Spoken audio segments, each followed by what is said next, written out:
الحمد لله رب العالمين وبه نستعين والصلاة والسلام على رسوله الأمين نبينا محمد وعلى آله وصحبه أجمعين. أما بعد فأعوذ بالله من الشيطان الرجيم. بسم الله الرحمن الرحيم. والذين يؤمنون بما أنزل إليك وما أنزل من قبلك وبالآخرة هم يوقنون. وقال جل وعلا أعوذ بالله من الشيطان الرجيم. قل يا أهل الكتاب تعالوا إلى كلمة سواء بيننا وبينكم ألا نعبد إلا الله ولا نشرك به شيئا ولا يتخذ بعضنا بعضا أربابا من دون الله فإن تولوا فقولوا اشهدوا بأننا مسلمون.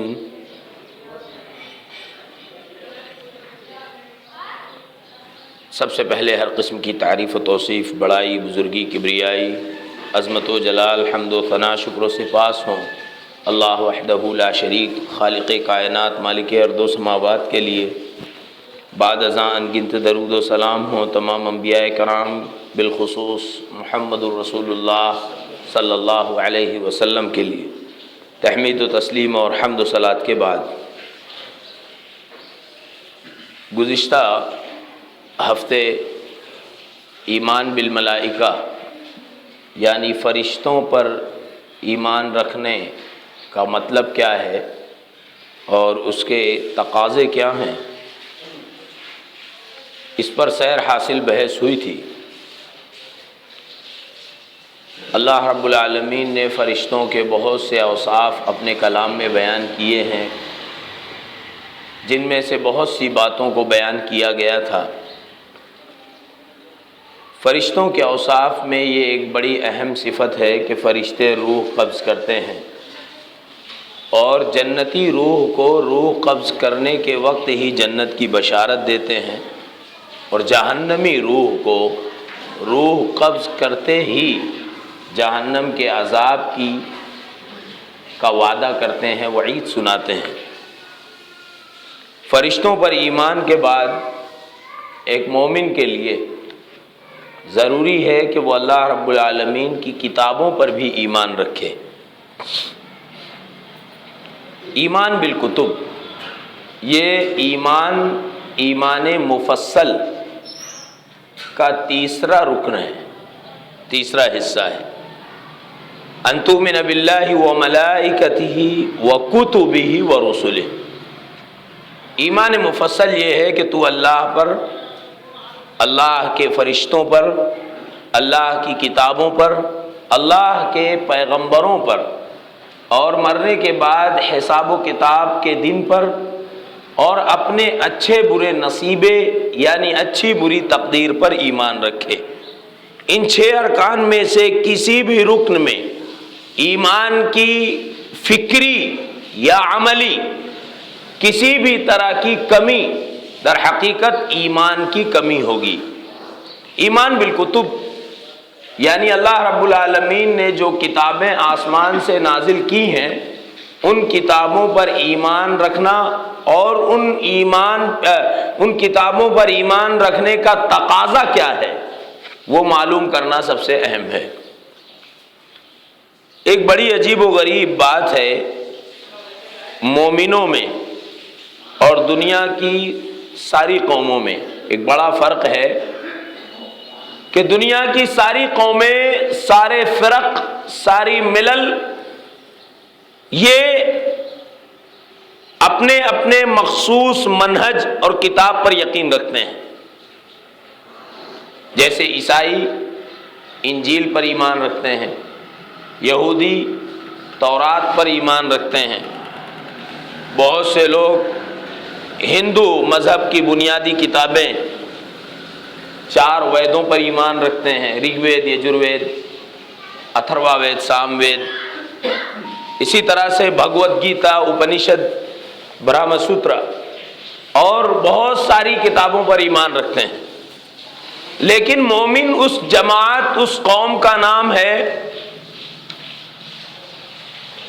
جہاں ایمان بالکتب کی رواداری یہ ہے کہ صرف اپنی کتاب جو اللہ رب العالمین نے آخری پیغمبر جناب رسول اللہ پر نازل کی قرآن کریم، اسی پر ایمان نہیں رکھتے، بلکہ قرآن کریم کے ایمان کے ساتھ ساتھ دیگر کتابوں پر بھی اجمالی ایمان رکھتے ہیں کہ وہ کتابیں بھی مثلا زبور، انجیل، تورات اور وہ صحف ابراہیم و صحف موسیٰ، موسیٰ علیہ السلام کے صحیفے، ابراہیم کے صحیفے، اور اللہ نے اپنے سچے پیغمبروں کو جو بھی کتاب عطا کی ہے، مومنوں کا یہ ایمان ہے کہ وہ بھی سچی کتابیں تھیں، وہ بھی منزل من اللہ تھیں، لیکن قرآن اور ان کتابوں میں جو فرق ہے وہ صرف یہ ہے کہ وہ منزل من اللہ تو تھیں، لیکن اب ان پہ عمل کرنے کا پیریڈ ختم ہو چکا۔ اب جو پیریڈ جاری ہے وہ صرف قرآن کریم کے مطابق عمل کرنے کا پیریڈ جاری ہے۔ قرآن اور دوسری تمام آسمانی کتابوں کے ایمان میں یہی معنوی فرق ہے کہ نزول کے اعتبار سے تو یقیناً سب من جانب اللہ نازل کی گئی ہیں، بعد میں عیسائیوں نے انجیل میں تبدیلی کر لی، یہودیوں نے تورات میں، یہودی علماء نے تورات میں رد و بدل کر دیا، لیکن قرآن کریم وہ کتاب ہے جس میں تحریف بھی ممکن نہیں ہے۔ سورۃ الحجر آیت نمبر 9 میں اللہ فرماتا ہے اِنَّا نَحْنُ نَزَّلْنَا الذِّكْرَ وَإِنَّا لَهُ لَحَافِظُونَ، ہم نے ذکر کو نازل کیا اور ہم ہی اس کے محافظ ہیں۔ ذکر قرآن کو کہا گیا، ظاہر ہے اگر کسی چیز کی حفاظت کی ذمہ داری اللہ لے لے تو دنیا کی کوئی طاقت اس میں کسی طرح کی تبدیلی نہیں کر سکتی، کیونکہ اس کی حفاظت کی ذمہ داری اللہ نے لی ہے۔ اللہ رب العالمین نے اپنے پیغمبر صلی اللہ علیہ وسلم کے بارے میں سورہ قیامہ میں فرمایا لا تحرک به لسانک لتعجل به ان علینا جمعه وقرآنہ فاذا قرأناه فاتبع قرآنہ، کہ تو اپنی زبان کو اس لیے حرکت نہ دے کہ تو جلدی جلدی قرآن پڑھ لے۔ حقیقت یہ ہے، عبداللہ ابن عباس رضی اللہ عنہما اس آیت کریمہ کی تفسیر میں فرماتے ہیں کہ جب جبرائیل امین قرآن نازل کرتے، رسول اللہ صلی اللہ علیہ وسلم کی یہ کیفیت ہوتی کہ جلدی جلدی جلدی جلدی پڑھتے۔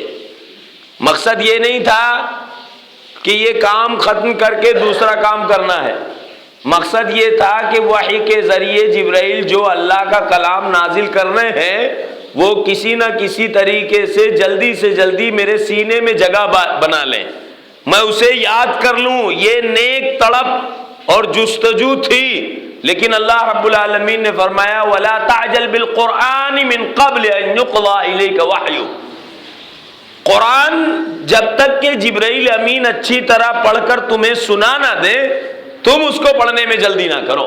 اور سورہ قیامہ میں فرمایا لا تحرک به لسانک لتعجل به، قرآن کو پڑھنے میں جلدی نہ کر، اپنی زبان کو تیزی سے حرکت نہ دے۔ ان علینا جمعہ وقرآنہ، کیونکہ قرآن کو تیرے سینے میں جما دینا، تجھے قرآن پڑھا دینا، یہ ہماری ذمہ داری ہے۔ گویا اللہ رب العالمین کی نے قرآن کے بارے میں دو بڑی ذمہ داریاں لے لی۔ ایک ذمہ داری یہ لے لی کہ قرآن کی حفاظت اللہ کے ذمہ ہے۔ ہمارا یہ عقیدہ ہے، یہ ایمان ہے، اور ہر مومن کا یہ عقیدہ ہونا چاہیے کہ دنیا کی ساری لائبریریاں نظر آتش کر دی جائیں، سارے مصاحف قرآنیہ جلا کر راکھ کر دیے جائیں، تو ہمارے یہ عقیدہ ہے کہ پھر بھی اللہ رب العالمین کسی لونڈی کے بطن سے ایسے بچے کو جنم دینے پر قادر ہے جو حافظ قرآن ہو۔ سارے حفاظ کرام کو چن چن کر شہید کر دیا جائے، سارے مصاحف کو نظر آتش کر دیا جائے، لیکن چونکہ قرآن کی محافظت اللہ کے ذمے ہے، اس لیے ہمارا یہ یقین ہے کہ اللہ رب العالمین اس کی حفاظت کے نت نئے طریقے اپنا سکتا ہے، جو چاہے جیسے چاہے وہ اس کی حفاظت کر سکتا ہے۔ تو ایک بڑی بات، بڑی خوبی قرآن کی یہ ہے کہ قرآن کی حفاظت کسی مخلوق، کسی انسان، کسی جن کے حوالے نہیں ہے، بلکہ اس کی حفاظت فرشتوں، آسمان و زمین اور عرش کے پروردگار کے ذمے ہے۔ لہذا دنیا کی کوئی طاقت عداوت اسلامی میں، مسلمانوں سے عداوت میں، اگر قرآن میں کتنی بھی تحریف کر لے، قرآن کے مضامین کو چھپانے کی کتنی بھی دھمکیاں دے دے، قرآن والوں پر کتنے بھی حملے کر لے، لیکن قیامت تک یہ قرآن اور اس کی تعلیمات باقی رہیں گی۔ اور تعلیمات تو بڑی دور کی بات ہے، قرآن کا ایک حرف، اور ایک حرف بھی بڑی بات ہے، قرآن کا ایک زبر بھی زیر کرنے کی کسی میں جسارت اور جرأت نہیں ہے۔ جیسا کہ تورات اور انجیل میں وہ تبدیلی کرتے تھے، قرآن میں تبدیلی نہیں کر سکتے، ترجمے میں تبدیلی کر سکتے ہیں، قرآن کی آیت کا ترجمہ کچھ اور ہے، کچھ اور بتا دیں، تفسیر میں تحریف کر سکتے ہیں کہ کسی آیت کی تفسیر میں صحابہ کرام کا کچھ اور منہج اور رجحان ہو، دوسری چیز بتا سکتے ہیں۔ دوسری بڑی بات، اللہ رب العالمین نے قرآن کو جما دیا نبی کے سینے میں بھی اور اس امت کے لیے بھی۔ کیسے؟ جب غزوات میں بڑی تعداد میں حفاظ شہید ہونے لگے تو خصوصاً یمامہ کی جنگ کے بعد حضرت عمر بن خطاب رضی اللہ تعالی عنہ نے اپنے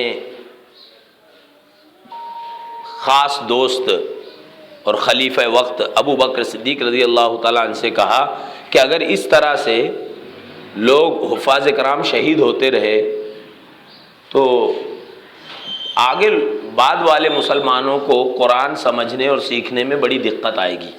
ایسا کیوں نہ ہو کہ ہم قرآن کو ایک نسخے کی شکل دے دیں۔ تو صحابہ کرام کے ابتدائی دور میں قرآن درخت کی چھالوں پر، کپڑوں پر، سفید پتھروں پر، ہڈیوں پر اور مختلف جگہوں پر لکھا ہوا تھا۔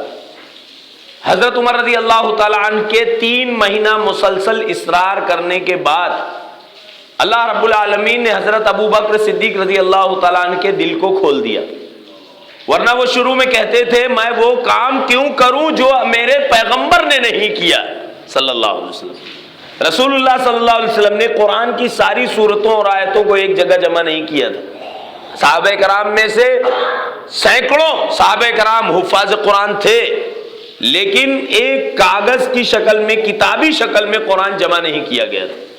جب حضرت عمر رضی اللہ تعالیٰ عنہ نے 3 مہینہ تک اصرار کیا تو ابو بکر صدیق رضی اللہ تعالیٰ عنہ نے جمع کر لینے کی حامی بھر لی، اور پھر 6 صحابہ کرام جو نبی کے زمانے میں وحی لکھنے پر نافذ تھے، جن کو مقرر کیا گیا تھا، ان بڑے بڑے صحابہ میں زید بن ثابت، ابی بن کعب، معاذ بن جبل اور بڑے بڑے صحابہ کرام جو نبی علیہ الصلوۃ والسلام کے زمانے میں کاتبین وحی تھے، انہیں ذمہ داری دے دی گئی، اور وہ آیتوں کی تمحیص، تدقیق کے بعد جمع کرنے لگے، اور اس طرح سے صحابہ کرام کے مشوروں اور اتفاق سے پورے قرآن کو توقیفی حیثیت دی گئی۔ اور رسول اللہ صلی اللہ علیہ وسلم نے جو جو رہنمائی اور قرآن کے بارے میں، قرآن کی ترتیب کے بارے میں اپنے زمانے میں کی تھی، صحابہ کرام نے اسی طریقے پر قرآن کو جمع کر دیا۔ حضرت ابو بکر صدیق رضی اللہ تعالی عنہ نے جو قرآن جمع کیا تھا اس کی 7 قرأت تھیں، 7 طرز پر اس قرآن کو پڑھا جا سکتا تھا۔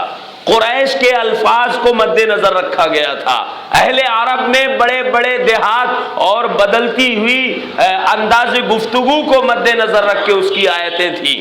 لیکن جب حضرت عثمان رضی اللہ تعالیٰ عنہ کا زمانہ آیا تو حضرت عثمان ابن عفان رضی اللہ عنہ نے 6 قرات کو منسوخ کر دیا اور کہا کہ ایک ہی قرات پر قرآن رہے گا تاکہ قرآن کی قرات کو لے کر صحابہ کے درمیان اختلاف نہ رہے۔ پھر جو مصحف عثمانیہ جاری ہوا عثمان رضی اللہ تعالیٰ عنہ کے زمانے کا، اور وہ سارے بلاد اسلامیہ میں ایک ایک نسخہ بھجوا دیے اور اسی کے مطابق قرآن کی قرأت ہوتی تھی. وہی آج الحمدللہ بڑی تعداد میں دنیا میں جاری و ساری ہے.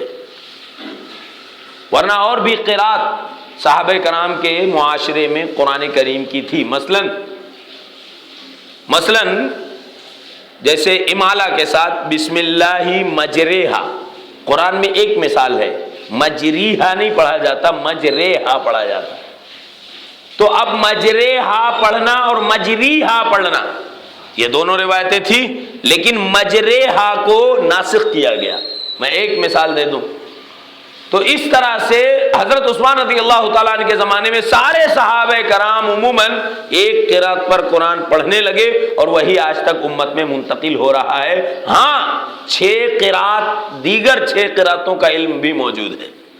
بہرحال بات تفصیلی ہو رہی ہے. بات کہنے کی یہ تھی کہ اللہ رب العالمین نے قرآن کو جمع دیا اور قیامت تک اس میں کوئی تبدیلی نہیں کر سکتا. یہود و نصارہ کے بارے میں اللہ رب العالمین نے فرمایا وَإِنَّ مِنْهُمْ لَفَرِيقًا يَلُونَ أَلْسِنَتَهُمْ بِالْكِتَابِ لِتَحْسَبُوهُ مِنَ الْكِتَابِ وَمَا هُوَ مِنَ الْكِتَابِ وَيَقُولُونَ هُوَ مِنْ عِنْدِ اللَّهِ وَمَا هُوَ مِنْ عِنْدِ اللَّهِ وَيَقُولُونَ عَلَى اللَّهِ الْكَذِبَ وَهُمْ يَعْلَمُونَ. ایک جماعت یہود و نصارہ کے علماء کی ایسی ہے جو کتاب پڑھ کر سناتے ہیں اپنی عوام کو اور کہتے ہیں کہ یہ من جانب اللہ ہے، اللہ کی طرف سے نازل کردہ کتاب ہے، جبکہ حقیقت یہ ہے کہ وہ اللہ کی کتاب نہیں ہوتی. وہ کہتے ہیں یہ حکم اللہ کا ہے، جبکہ وہ من جانب اللہ نہیں ہوتا. جان بوجھ کر وہ اللہ کے خلاف جھوٹ بولتے. ظاہر ہے یہود و نصارہ میں علماء کی ایک بڑی تعداد ایسی تھی جو عوام کے مطابق آیتیں پڑھتے تھے، عوام کی مرضی کی شریعت بتاتے تھے. اور رسول اللہ صلی اللہ علیہ وسلم نے فرمایا لَتَتْبَعُنَّ سُنَنَ مَنْ كَانَ قَبْلَكُمْ حَذْوَ الْقَدَّةِ بِالْقَدَّةِ وَشِبْرًا بِشِبْرٍ لَوْ دَخَلُوا جُحْرَ ضَبٍّ لَدَخَلْتُمُوهُ. کہ پرانی قوموں کے نقش قدم پر تم ایسے چلو گے جیسے 2 بالشت ایک دوسرے کے برابر ہیں، 2 نیزے ایک دوسرے کے برابر ہیں، جیسے 2 جوتے ایک دوسرے کے برابر ہیں، ان میں کوئی کمی بیشی نہیں ہے. بالکل ایسے ہی پچھلی امتوں میں جو بھی ہوا ہے، قوم لوط کا عمل ہو، سنیچر کے دن، عبادت کے دن تجارت کا معاملہ ہو، قوم سمود کا عمل ہو، ناپ تول میں کمی کرنے والوں کا عمل ہو، جو بھی پرانی قوموں میں جرائم ہوئے ہیں میری امت میں بھی ہوں گے. یہاں تک کہ اگر وہ کسی گوہ کے بل میں گھسے ہوں گے تو میری امت میں بھی ایسے لوگ پیدا ہوں گے جو گوہ کے بل میں گھسیں گے. معلوم یہ ہوا جب یہود و نصارہ میں ایسے علماء تھے تو اس حدیث کا یہ مطلب ہے کہ اس امت میں بھی ایسے علماء پیدا ہوں گے جو اللہ کی شریعت میں عوام کی مرضی کے مطابق رد و بدل کریں گے. لہذا اس آیت اور اس حدیث کی روشنی میں اس امت میں بھی ایسے علماء کی ایک بڑی تعداد ہے جو اللہ کی کتابوں میں تبدیلی کی کوشش میں ہے. میں اس کی ایک مثال دے دوں. آپ اٹھائیے سورہ کہف. سورہ کہف کے آخری آیت میں اللہ فرماتا ہے قُلْ إِنَّمَا أَنَا بَشَرٌ مِثْلُكُمْ. آپ کہہ دیجئے بے شک میں تمہاری طرح سیم ٹو یو، تمہاری طرح ایک انسان ہوں.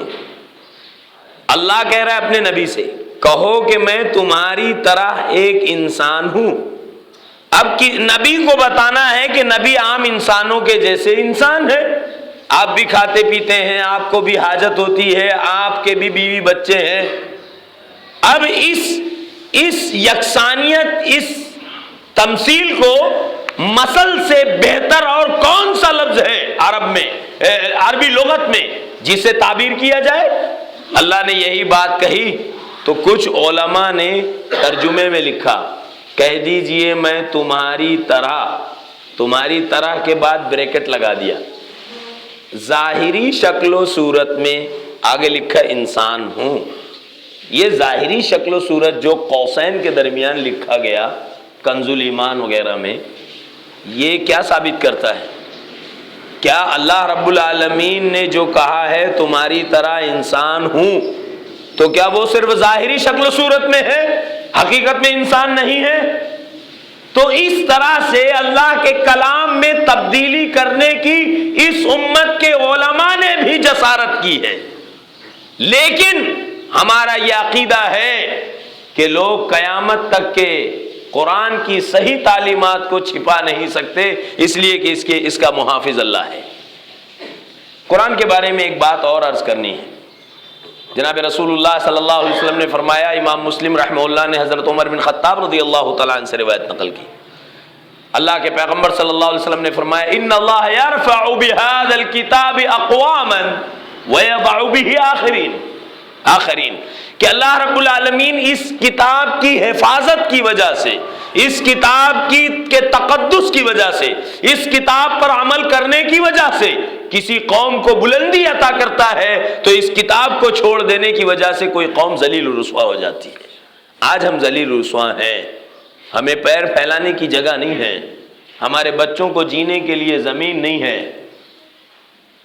کھانے کے لیے مسلم معاشرے میں اناج نہیں ہے، اور دنیا کے سامنے بڑی زمینیں ہیں، بڑے خوشحالی کے ایام ہیں۔ آخر کیوں زمین اپنی کشادگی کے باوجود مسلمانوں پر تنگ ہو گئی؟ اس کی اگر بڑی وجوہات آپ دیکھیں گے تو ایک بڑی وجہ یہ ہے کہ لوگ قرآن کے مطابق زندگی گزارنا بند کر دیے، اور اللہ کے پیغمبر صلی اللہ علیہ وسلم کا وعدہ ہے، پیش گوئی ہے کہ قرآن وہ کتاب ہے کہ اس کے عمل کر لینے پر اللہ رب العالمین عزت اور سرخروئی عطا کرے گا، اور اس کو چھوڑ دینے کی بنیاد پر دنیا میں تنگ گزرانے زندگی ہوگی، جیسا کہ اللہ نے فرمایا وَمَنْ أَعْرَضَ عَنْ ذِكْرِي فَإِنَّ لَهُ مَعِيشَةً ضَنْكًا وَنَحْشُرُهُ يَوْمَ الْقِيَامَةِ أَعْمَى۔ میری شریعت سے، میرے کلام سے، عن ذکری، وہاں سورہ حجر میں بھی اللہ نے ذکر کہا قرآن کو، یہاں بھی سورہ طٰہٰ میں بھی اللہ نے ذکر قرآن کو کہا، جو میرے قرآن سے، میری شریعت سے اعراض کرے گا فَإِنَّ لَهُ مَعِيشَةً ضَنْكًا، تو اس کے لیے تنگ گزرانے زندگی، معیشتاً ضنکا۔ معیشتاً ضنکا کا مطلب یہی ہے زمین اپنی کشادگی کے باوجود مومنوں پر تنگ ہو جا رہی ہے، تنگ گزرانے زندگی، کھانے پینے کی بھی مشکلات ہیں، دن رات پسینے بہائے تو 2 ٹائم کا کھانا حاصل ہے، ایک ایسی بڑی تعداد مسلمانوں کی۔ وَنَحْشُرُهُ يَوْمَ الْقِيَامَةِ أَعْمَى، اور ہمارا کلام نظر انداز کرنے کی وجہ سے، ہماری شریعت بھلا دینے کی وجہ سے قیامت کے دن اس کا دوسرا نقصان یہ ہوگا کہ اندھا اٹھایا جائے گا۔ قال رب لم حشرتنی اعمی وقد كنت بصیرا، وہ اللہ سے کہے گا بار الہ تو نے مجھے اندھا کیوں کر دیا، میں تو دیکھتا تھا، صاحب بصیرت تھا۔ تو اللہ کہے گا اتتک آیاتنا فنسیتها وکذلک اليوم تنسی، تیرے پاس میرے کلام کی آیتیں پہنچی، بجائے ان پر عمل کرنے کے، بجائے ان کے سیکھنے اور سکھانے کے، تو نے میرے کلام کی آیتوں میں تبدیلی کر لی، تو نے اپنی شریعت بنا لی، تو جیسے تو نے کل مجھے نظر انداز کیا، مجھے فراموش کیا، آج بھی میں تجھے فراموش کروں گا، میں تجھے نہیں دیکھوں گا۔ کل تو نے میری شریعت کا پاس نہیں رکھا، آج میں تیرا پاس نہیں رکھوں گا۔ تو عزت اور ذلت کا معیار ہے قرآن، حق و باطل کے درمیان فرق کی کتاب ہے قرآن۔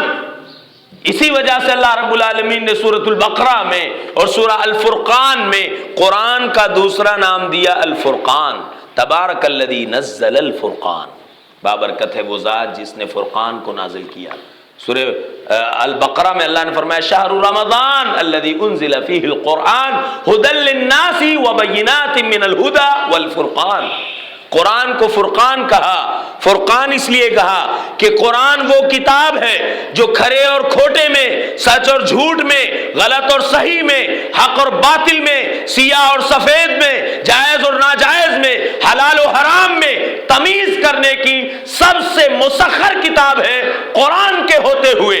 اگر کوئی یہ کہے کہ میں حلال اور حرام میں تمیز نہیں کر سکتا، میں حق اور باطل میں تمیز نہیں کر سکتا، میں کھرے اور کھوٹے میں امتیاز نہیں کر سکتا، فرق نہیں کر سکتا، تو حقیقت یہ ہے کہ اس نے قرآن کو متہم کیا ہے، قرآن پر الزام لگایا ہے۔ قرآن کے اندر فرق کرنے کی صفت موجود ہے، اس لیے کہ قرآن کتاب ہدایت ہے۔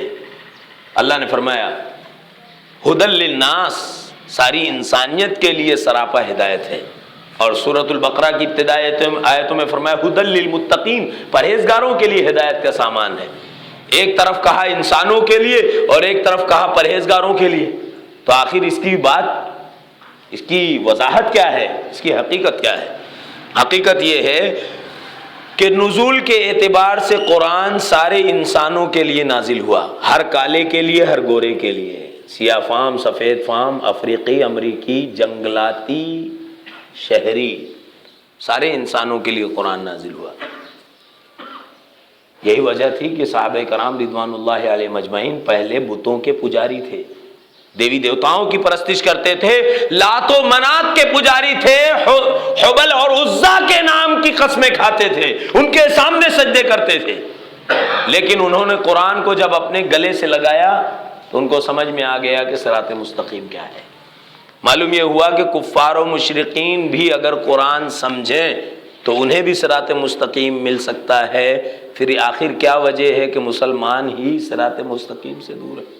اس کی سب سے بڑی وجہ یہ ہے کہ قرآن اس روئے زمین کی سیکھنے کی سب سے آسان کتاب ہے، اور یہ کسی مفتی کا فتویٰ ہوتا، کسی مشیر کا مشورہ ہوتا، کسی فلسفی کا فلسفہ ہوتا تو انکار کی گنجائش تھی۔ اللہ نے سورۃ القمر میں 4 جگہ کہا وَلَقَدْ يَسَّرْنَا الْقُرْآنَ لِلذِّكْرِ فَهَلْ مِن مُدَّكِرٍ، ہم نے قرآن کو آسان بنایا ہے سیکھنے کے لیے، ہے کوئی سیکھنے والا، ہے کوئی نصیحت حاصل کرنے والا؟ یہ قرآن میں اللہ کہہ رہا ہے، اور ہمارا مولوی کہہ رہا ہے کہ قرآن سمجھنے کے لیے 18 علوم کی ضرورت ہے، تمہارے بس کی بات نہیں ہے قرآن، تم ہم جو بولیں وہی کرتے رہو۔ اگر ایسے 18 علوم کی شرط ہوتی، منطق، فلسفہ، لغات اور علم اصول، علم کلام، ان سارے علوم کے سیکھنے کی ضرورت ہوتی تو بتائیے کہ صحابہ کرام کس مدرسے کے عالم تھے؟ صحابہ کرام کو کس نے بتایا؟ وہ کون سے علوم سے واقف تھے؟ لیکن قرآن پر انہوں نے عمل کیا تو وہ سمجھ گئے۔ آج الحمدللہ ثم الحمدللہ پہلی مرتبہ جب اس ملک میں بر صغیر میں قرآن کا ترجمہ ہوا تھا تو بڑی تعداد میں مسلمانوں نے کفر کے الزامات لگائے تھے، کتنا بڑا کافر ہے، قرآن کا ترجمہ کر رہا ہے۔ یہ ان کی جہالت لا علمی تھی، دین سے کم واقفیت تھی۔ بعد میں لوگوں نے ایکسپٹ کیا کہ نہیں، قرآن کا ترجمہ ہونا عجمیوں کے لیے جو غیر عربی ہیں ان کے لیے ضروری ہے۔ پھر ہمیں قرآن سمجھ میں آیا، عربی میں قرآن یہ کہتا ہے، اردو میں اس کا یہ مطلب اور مفہوم ہے۔ اتنا آسان ہونے کے باوجود اگر کوئی کہے کہ قرآن سیکھنے کے لیے مجھے 18 علوم سیکھنے کی ضرورت ہے لہٰذا میں قرآن سے دور رہوں، میرے بھائیوں، شیطان کی جتنی تزیین تھی، شیطان کے مزین کردہ جو اعمال تھے، جو افکار و نظریات تھے، ان میں ایک بڑی فکر یہ تھی کہ لوگوں کو قرآن سے کسی بھی طرح سے دور کرنا ہے، اور شیطان اپنے مقصد میں کامیاب ہوا۔ وَلَقَدْ صَدَّقَ إِبْلِيسُ ظَنَّهُ فَاتَّبَعُوهُ إِلَّا فَرِيقًا مِّنَ الْمُؤْمِنِينَ۔ سورہ سبا میں اللہ نے فرمایا ابلیس نے اپنا گمان سچ کر دکھایا، کسی نہ کسی طریقے سے لوگوں کو صراط مستقیم سے دور کیا، اور اکثریت نے اس کو فالو کیا سوائے مومنوں کی ایک چند جماعت کے، ایک چھوٹی سی جماعت کے، إِلَّا فَرِيقًا مِّنَ الْمُؤْمِنِينَ۔ تو ہمیں اس بات کی ضرورت ہے کہ ہم سمجھیں وہ معزز تھے زمانے میں مسلمان ہو کر، اور ہم خوار ہوئے تاریک قرآن ہو کر۔ اللہ رب العالمین نے واضح فرما دیا کہ قرآن ہر انسان کے لیے نازل ہوا ہے، ہر انسان کے لیے نازل ہوا ہے، وہ پڑھا لکھا ہو کہ جاہل ہو، وہ کالا ہو کہ گورا ہو، وہ افریقی ہو کہ امریکی ہو، وہ شہری ہو کہ دیہاتی ہو، قرآن ہر انسان کے لیے نازل ہوا ہے۔ لہذا لوگوں میں فرق کرنا یہ قرآن کے ایمان کے خلاف ہے۔ اللہ رب العالمین نے فرمایا افلا یتدبرون القرآن افلا یتدبرون القرآن ام علی قلوب اقفالها، وہ قرآن میں تدبر، غور و فکر کیوں نہیں کرتے؟ کیا ان کے دلوں پر تالے لگے ہیں؟ یہ تو اللہ کہہ رہا ہے قرآن میں تدبر کرو، کیوں نہیں کرتے؟ کیا دلوں پر تالے لگے ہیں؟ دوسری جگہ فرمایا فلا يتدبرون القرآن ولو كان من عند غير الله لوجدوا فيه اختلافا كثيرا۔ قرآن میں غور کرو، تدبر کرو، سوچو کہ اگر یہ اللہ کے علاوہ کسی اور کی طرف سے نازل کیا ہوا کلام ہوتا تو اس کے مضامین آپس میں ٹکراتے، اس کے مضامین آپس میں ٹکراتے، اختلاف بہت زیادہ ہوتا۔ لیکن آپ دیکھو کہ موسیٰ علیہ السلام کا تذکرہ قرآن میں 20 جگہ ہے، سورہ طٰہٰ میں، سورہ مریم میں، سورہ فلاں، سورہ انبیاء میں، سورہ القصص میں، ہر جگہ اس کے پیرائے، اس کا پہلو الگ ہے، انداز خطاب الگ ہے، مضمون کی ابتدا و انتہا الگ ہے، مضمون کے نشیب و فراز الگ ہے، لیکن کوئی مضمون معنوی اعتبار سے کسی دوسرے مضمون سے نہیں ٹکراتا۔ کہیں پر ایسا نہیں ملے گا آپ کو کہ موسیٰ نے لاٹھی مارا اور دوسری جگہ یہ ملے کہ نہیں موسیٰ نے لاٹھی نہیں کچھ اور مارا۔ قرآن اگر یہ غیر اللہ کی طرف سے ہوتا تو اس کے مضامین آپس میں ٹکرا جاتے، لیکن قرآن کے مضامین آپس میں نہیں ٹکرا رہے ہیں۔ اس کا یہ مطلب ہے کہ قرآن اللہ کی طرف سے نازل کردہ کتاب ہے۔ ایک مضمون کو اگر اللہ نے 50 مرتبہ الگ الگ صورتوں میں بیان کیا ہے تو وہ سارے مضامین ایک جیسے ہیں۔ یہ متشابہ وغیر متشابہ، قرآن اللہ رب العالمین نے فرمایا کتاب متشابہ، یہ کتاب ایسی ہے کہ جس کی آیتیں مضامین ایک جیسے ہیں، اس میں کوئی اختلاف نہیں ہے۔ ہمارا یہ عقیدہ ہے اور ہونا چاہیے کہ قرآن کی کوئی آیت کسی دوسری آیت کے معارض نہیں ہو سکتی، ٹکرا نہیں سکتی۔ کوئی صحیح حدیث قرآن کی کسی آیت کے خلاف نہیں ہو سکتی، برعکس نہیں ہو سکتی۔ قرآن کا کوئی مضمون کسی دوسرے مضمون سے، قرآن کا کوئی چیپٹر کسی دوسرے چیپٹر سے ٹکرا نہیں سکتا۔ یہ ایمان بالکتاب کا تقاضا ہے کہ ہم قرآن کو اس ناحیے سے قبول کریں۔ قرآن عزت کی کتاب ہے، قرآن کتاب ہدایت ہے۔ قرآن کا نزول ہی اس لیے ہوا کہ لوگوں کو صحیح معنوں میں جینے کے طور طریقے ملے۔ قرآن کا پیغام یہ ہے کہ اللہ کے سوا کسی کی عبادت نہ کی جائے۔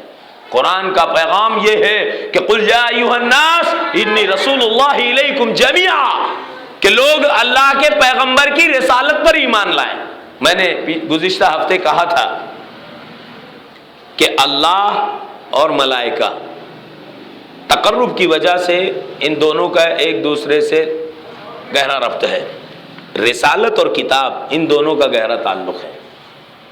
کسی بادشاہ نے، کسی حاکم نے، کسی خلیفہ نے کوئی خط لکھا اور خط دے کر کے کسی بادشاہ کے پاس بھیجا۔ قاصد اور سفیر جب کوئی لیٹر لے کر آیا اور کسی حاکم نے وہ لیٹر اور وہ کاغذ، وہ لفافہ پھاڑ دیا، تو اس کاغذ کے ٹکڑے کی اس نے توہین نہیں کی ہے، بلکہ اس نے توہین اس قاصد اور اس حاکم کی ہے جس حاکم کی طرف سے ایک قاصد آیا ہے۔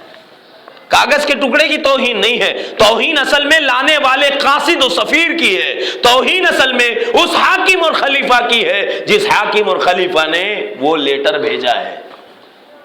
بالکل اسی طرح سے اللہ احکم الحاکمین ہے، اس نے پیغام بھیجا اپنے رسولوں کے ذریعے انسانوں کے پاس، اور اس کی وضاحت قرآن میں کئی انداز سے کی کہ ہم نے قرآن کو نازل کیا ہے تاکہ آپ اس قرآن کے ذریعے لوگوں کو ڈرائیں۔ ام القریٰ ومن حولہا، مکہ اور مکہ کے باہر کے تمام لوگوں کو آپ قرآن سے ڈرائیں۔ یہ مقصد ہے قرآن کے نزول کا۔ گویا اللہ حاکم ہے، اللہ کا پیغامبر قاصد اور سفیر ہے۔ اگر ہم نے قرآن کی تعلیمات کی توہین کی تو ہم نے قرآن کے نسخے کی نہیں بلکہ جناب رسول اللہ صلی اللہ علیہ وسلم کی رسالت کی توہین کی اور اللہ کی ربوبیت کی توہین کی ہے۔ ہم نے قرآن کی تعلیمات کا انکار کر کے ایمان بالکتب کے خلاف ہی نہیں کیا، بلکہ ایمان بالرسول اور ایمان باللہ، ایمان بالملائکہ، ایمان بالیوم الآخر اور ایمان بالقدر خیرہ و شرہ، ایمان کے سارے ارکان کو ہم نے مذمت کی ہے اور ان کی توہین کی ہے۔ تو ایمان بالکتاب، یہ رسالت پر ایمان کے لیے ضروری ہے۔ قرآن کا انکار در حقیقت جناب رسول اللہ کا انکار ہے صلی اللہ علیہ وسلم، اور رسول اللہ صلی اللہ علیہ وسلم کا انکار در حقیقت اللہ کا انکار ہے۔ لہٰذا ہمیں یہ ماننا ضروری ہے ہمارے لیے کہ ایمان بالکتاب کا تقاضا یہ ہے کہ ہم قرآن پر ایمان لائیں۔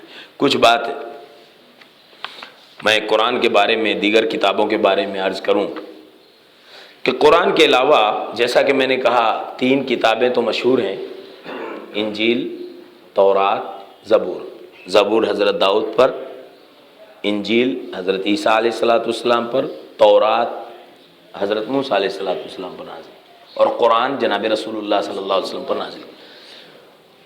ان کے علاوہ آپ دیکھیں گے سورۃ الاعلیٰ میں اللہ نے فرمایا صحف ابراہیم و موسیٰ۔ معلوم یہ ہوا کہ ابراہیم علیہ السلام کو بھی صحف یعنی تختیاں دی گئیں، اور سارے انبیاء علیہ السلام کو جنہیں اللہ نے رسالت دی انہیں کسی نہ کسی شریعت سے وَإِن مِّنْ أُمَّةٍ إِلَّا خَلَا فِيهَا نَذِيرٌ، ہر رسول کو اللہ نے شریعت دی، کسی کی شریعت اپنے گزشتہ نبی کے مطابق رہی، رسول کے مطابق رہی، اور کسی کی شریعت بدل گئی۔ لیکن یہ ساری شریعتیں، ساری کتابیں ایمان کے لیے تو ضروری ہے کہ سب من جانب اللہ تھیں، لیکن عمل کے لیے صرف قرآن ایک لازمی اور ناسخ کتاب ہے۔ کیوں؟ اس کی ایک مثال قرآن کریم میں اللہ جناب رسول اللہ صلی اللہ علیہ وسلم سے حضرت عمر بن خطاب رضی اللہ تعالیٰ عنہ سے امام مسلم نے نقل کیا کہ ایک مرتبہ رسول اللہ صلی اللہ علیہ وسلم ابو بکر صدیق رضی اللہ عنہ بیٹھے تھے، عمر بن خطاب چلے آ رہے ہیں اور ان کے ہاتھ میں تورات اس طرح سے ہے کہ ان کی کچھ انگلیاں تورات کے اندر ہیں اور کچھ انگلیوں سے تورات کو پکڑے ہوئے ہیں، اور چلے آ رہے ہیں، اور چلتے چلتے کبھی کھولتے کبھی بند کرتے، کبھی کھولتے کبھی بند کرتے۔ نبی صلی اللہ علیہ وسلم کے پاس پہنچے، اللہ کے پیغمبر صلی اللہ علیہ وسلم کے پاس ابو بکر صدیق رضی اللہ تعالیٰ عنہ بیٹھے ہیں، حضرت عمر بڑی خوشی سے آ رہے ہیں۔ حضرت عمر کے پاس تورات رہنے کی وجہ یہ ہے کہ اکثر یہودیوں سے مباحثہ کرتے ہیں کہ تم ہماری کتاب نہیں مانتے، قرآن کو نہیں مانتے، تورات کے مطابق عمل کرو۔ یہ جذبہ ہے حضرت عمر کا، میں نہیں کہتا کہ تم قرآن پر عمل کرو، جو تورات میں ہے اس کو تو مانو۔ اس نیک جذبے کے تحت اکثر حضرت عمر کے پاس تورات کا نسخہ رہتا ہے۔ تشریف لائے، ابو بکر صدیق رضی اللہ تعالیٰ عنہ نے جناب رسول اللہ صلی اللہ علیہ وسلم کا چہرہ پڑھ لیا اور کہا یا عمر اما رأیت الی وجہ رسول اللہ صلی اللہ علیہ وسلم، اے عمر تم جناب رسول اللہ کا روئے مبارک نہیں دیکھتے، چہرہ نہیں دیکھتے اور سمجھ نہیں پاتے کہ نبی کو یہ حرکت اچھی لگ رہی ہے کہ بری؟ حضرت عمر رضی اللہ تعالیٰ عنہ نے جناب رسول اللہ صلی اللہ علیہ وسلم کو دیکھا تو آپ کی ناراضگی آپ کے چہرے سے بول رہی تھی۔ مومن وہ ہے جس کی دل کی ناراضگی اس کے چہرے پر ظاہر ہو جائے۔ قسم اللہ کی مومن ہو ہی نہیں سکتا وہ شخص جو دل میں ناراضگی چھپائے اور چہرے پر خوشی ظاہر کرے، وہ منافق ہے۔ رسول اللہ صلی اللہ علیہ وسلم کی سب سے بڑی اور صحابہ کرام کی بڑی صفات یہی تھی، ظاہرہم کباطنہم، ان کا ظاہر ان کے باطن کے مطابق تھا۔ نبی کو غصہ آیا، نبی کا چہرہ سرخ ہو گیا۔ حضرت عمر رضی اللہ تعالیٰ نے یہ کیفیت دیکھی، فوراً بھاپ گئے۔ تو کیا کہا؟ ابھی نبی نے کچھ کہا نہیں ہے، ابھی صرف نبی صلی اللہ علیہ وسلم کا چہرہ سرخ ہوا ہے۔ تو حضرت عمر کا مزاج دیکھیے، کہا اعوذ باللہ من غضب اللہ ومن غضب رسولہ، رضیت باللہ ربا وبمحمد رسول وبالاسلام دینا، میں اللہ کی پناہ میں آنا چاہتا ہوں اللہ کے غضب سے اور رسول کے غصے سے، اور میں یہ ایمان کا اعلان کرتا ہوں رضیت باللہ ربا وبمحمد الرسول وبالاسلام دینا، میں اللہ کے رب ہونے پر، محمد کے رسول ہونے پر اور دین کے اسلام ہونے پر راضی ہوں۔ مجھے نہ اللہ کے رب ہونے سے اعتراض ہے، نہ محمد کے رسول ہونے سے اعتراض ہے، نہ اسلامی شریعت سے کوئی اعتراض ہے۔ فوراً اپنے ایمان کا مظاہرہ کیا۔ ابھی نبی صلی اللہ علیہ وسلم کا چہرہ صرف سرخ ہوا ہے، حضرت عمر سمجھ گئے کہ میرے ہاتھ میں تورات ہے، نبی صلی اللہ علیہ وسلم ناراض ہیں، تو اپنے ایمان کی تجدید کی، حالانکہ حضرت عمر رضی اللہ عنہ کو ایمان کی تجدید کی ضرورت نہیں تھی، لیکن ایمان بالکتاب کا تقاضا یہ تھا کہ اپنے ایمان کی تجدید کی۔ اب ہم ذرا سا پیچھے آئیں، امت کو دیکھیں، یہ تو رہے ہمارے اسلاف۔ اس وقت اللہ کے پیغمبر صلی اللہ علیہ وسلم نے ایک پیغام دیا اور کہا، جب حضرت عمر نے اپنے ایمان کا اظہار کر دیا، نبی صلی اللہ علیہ وسلم کا غصہ تھوڑا کم ہوا، آپ نے کہا والذی نفس محمد بیدہ لو بدا لکم موسیٰ واتبعتموہ وترکتمونی لضللتم عن سواء السبیل۔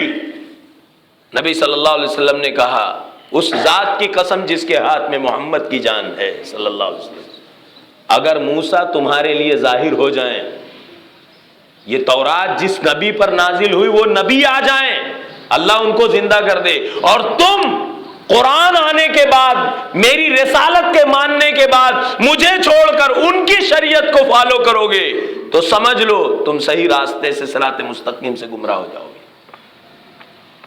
لو کان موسیٰ حیا لما وسعہ الا اتباعی، موسیٰ اگر زندہ ہو تو ان کے بھی جنت میں جانے کے لیے ضروری ہے کہ وہ میرے دین پر ایمان رکھیں، میری شریعت پر ایمان رکھیں، میرے قرآن پر ایمان لائیں، اگر وہ زندہ ہو جائیں تو۔ اسی وجہ سے حضرت عیسیٰ علیہ السلام جب دنیا میں آئیں گے تو وہ اپنی شریعت انجیل پر عمل نہیں کریں گے، وہ قرآن پر عمل کریں گے۔ نبی کائنات جناب رسول اللہ صلی اللہ علیہ وسلم کی رسالت آخرہ کے بعد، شریعت محمدیہ کے بعد اب سابقہ تمام شریعتیں منسوخ ہو گئیں، اب یہی شریعت نجات دہندہ ہے، اسی کتاب پر عمل کرنے سے جنت ملے گی، اور اسی کتاب پر دنیا اور آخرت کی فلاح کا انحصار ہے۔ یہ کتاب کو پکڑنے پر دنیا بھی سلامت ہے، آخرت بھی سلامت ہے، اور اس کتاب کے چھوڑنے پر دنیا کی رسوائی بھی یقینی ہے اور آخرت کی رسوائی بھی یقینی ہے۔ جو بات ہمارے لیے اس حدیث کے حوالے سے محل استشہاد ہے وہ یہ ہے کہ قرآن کے سامنے تورات کی بھی کوئی حیثیت نہیں ہے۔ میں پھر سے عرض کروں گا، دنیا کا کوئی مفتی مولوی اس حدیث کا انکار نہیں کر سکتا، اور جو میں بیان کر رہا ہوں اس مفہوم اور اس کی حیثیت کا انکار نہیں کر سکتا کہ قرآن کے ہوتے ہوئے تورات اور انجیل پر عمل کرنے کی بھی گنجائش نہیں ہے، اور اگر کوئی ایسا کرتا ہے تو وہ صراط مستقیم سے بھٹکا ہوا ہے۔ اور یہ کسی عام مولوی نے نہیں بلکہ سید الانبیاء والاتقیاء جناب رسول اللہ صلی اللہ علیہ وسلم نے فرمایا ہے۔ جب قرآن کے سامنے تورات اور انجیل پر عمل نہیں ہو سکتا، رسول کی رسالت کے بعد موسیٰ، عیسیٰ اور دیگر انبیاء کی رسالت پر عمل نہیں ہو سکتا، تو پھر قرآن کے ہوتے ہوئے فتاوی عالمگیری، در مختار، فضائل اعمال، فتاوی قاضی خاں، بہشتی زیور، ان کتابوں کو ناسخ کر دینا اور ان پر عمل کر لینا کہاں سے جائز ہے؟ ان الہدایۃ کالقرآن قد نسخت، ہدایہ میں لکھ دیا کہ دیکھو ہدایہ تو قرآن کی طرح ہے، یہ بات سب لوگوں نے مان لی ہے، یہ آپ کا وہم ہے علی جناب، ہدایہ قرآن کی طرح نہیں ہے، قرآن من جانب اللہ ہے، منزل من اللہ ہے، اور ہدایہ وہ کتاب ہے جس کو اللہ کی ایک مخلوق، ایک عالم دین نے جمع کیا ہے۔ ہدایہ کہاں سے قرآن کی طرح ہو سکتا ہے؟ ایمان کہاں ہے اللہ کی کتاب پر؟ ہدایہ کو قرآن کے برابر کر دیا۔ جو لوگ فضائل اعمال پڑھ رہے ہیں، آپ کو ایسا لگے گا کہ فضائل اعمال سے ہمیں الرجی ہے، قسم اللہ کی کسی کتاب سے نہیں، لیکن بات صرف یہ ہے کہ اگر آپ اللہ کی بات کر رہے ہیں، صحابہ کی بات کر رہے ہیں، تو آپ کو اللہ کے کلام سے اتنی دشمنی کیوں ہے؟ جواب میں وہ یہ عرض کریں گے کہ فضائل اعمال میں بھی تو قرآن کی آیتیں ہیں، حدیثیں ہیں۔ فضائل اعمال میں قرآن کی چند آیتیں اور چند حدیثیں ہیں، اور ہم آپ سے پورے اللہ کے کلام اور ساری حدیثوں کی بات کر رہے ہیں۔ ایک ایسی کتاب جس میں اللہ کے کلام کی چند آیتیں ہوں، اور ایک وہ کتاب جو اللہ کی کتاب ہو، کیا دونوں برابر ہو سکتے؟ کبھی نہیں ہو سکتے۔ قرآن کا متبادل فضائل اعمال کو کہنا اور اس کے دلائل پیش کرنا، یہ اللہ کی کتاب کو آنکھ دکھانے کے مترادف ہے۔ کیا صحابہ کرام کو یہ نہیں سمجھتا تھا کہ قرآن کا کوئی متبادل تیار کر لے؟ کیا جناب رسول اللہ کو یہ نہیں معلوم تھا کہ قرآن کا کوئی متبادل تلاش کر لے؟ پھر جب اللہ کے پیغمبر نے ایسا نہیں کیا، صحابہ کرام نے ایسا نہیں کیا، اور جن کے ایمان کے بارے میں اللہ نے کہا فَإِنْ آمَنُوا بِمِثْلِ مَا آمَنْتُمْ بِهِ فَقَدِ اهْتَدَوْا، اے میرے صحابہ تمہارے طرز پر جو ایمان لائیں گے وہی ایمان والے مانے جائیں گے۔ بھائیو بزرگو دوستو، ایمان بنانا ہے، بھائیو بزرگو دوستو ایمان بنانا ہے، اور ایمان اللہ کی کتاب سے اور نبی کے فرامین سے نہیں بنے گا تو کسی قصے کہانی کی کتاب سے بنے گا۔ جن میں قرآن کی چند آیتیں جمع کر لی جائیں اور اس کو حوالہ بنایا جائے.